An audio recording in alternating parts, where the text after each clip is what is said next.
Board in 1995 and was in 1997 elected by the people to serve on that same board before eventually assuming duties and responsibilities as the board's president.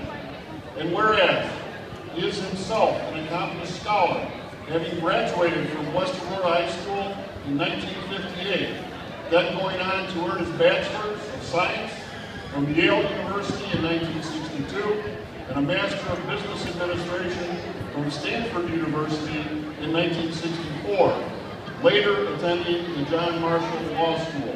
And whereas Neal Ormond has become an icon of the Aurora community, dedicating the past 50 years to radio and television sportscasting, and since 1964 has announced more than 1,500 West Aurora football and basketball games as the voice of the Blackhawks. And whereas he has given of his boundless energy and passion for youth athletics, having co-founded the West Aurora Sports Boosters in 1970 and volunteered as the coach of 5 varsity girls and boys sports teams over the past 45 seasons.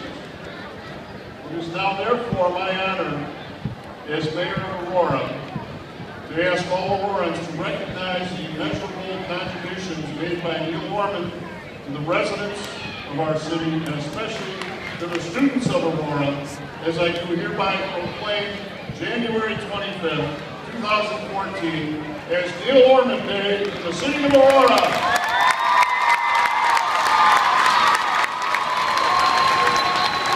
Many times I'm speechless, but this year is that situation. This is so humbling. I have so many people to thank. It all started with my parents, Marjorie and Neal Ormond. My dad was one of the first sportscasters in the country, actually. Put himself through college that way.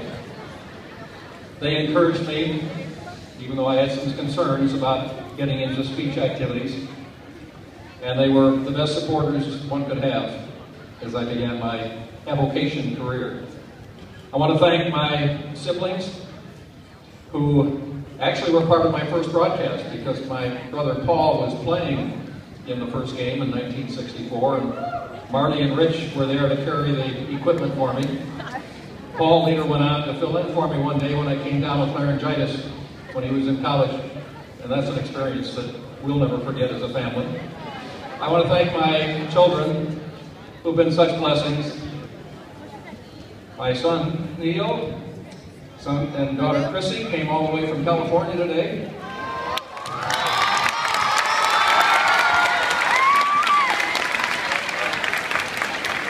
And Neal is here with his wife Carla, and I also want to thank my daughter Laurel, who is carrying on the Ormond tradition here at West High as a teacher in our special education department.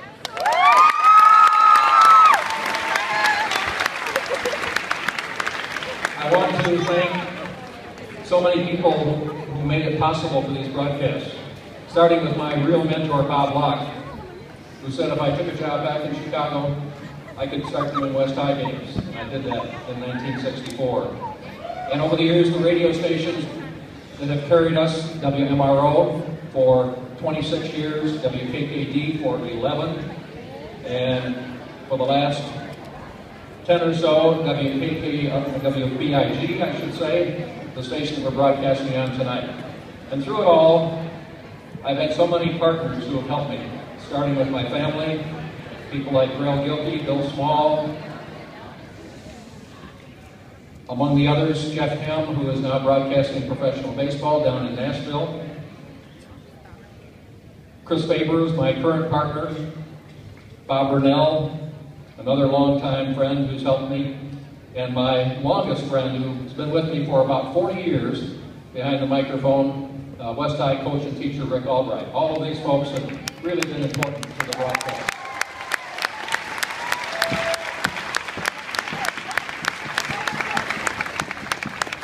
Thank you to the high school administration. Over the years, we've had a number of people in important leadership roles. I've been fortunate to have served with a total of 5 superintendents.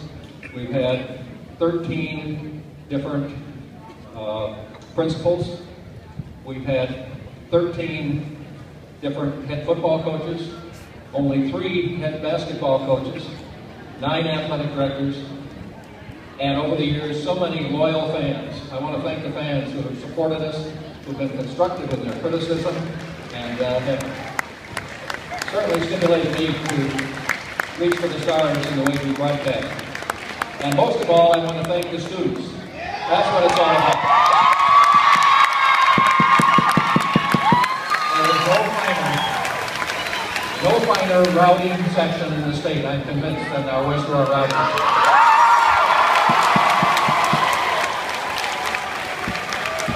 So, thank you all so very much for your support, and go Blackhawks.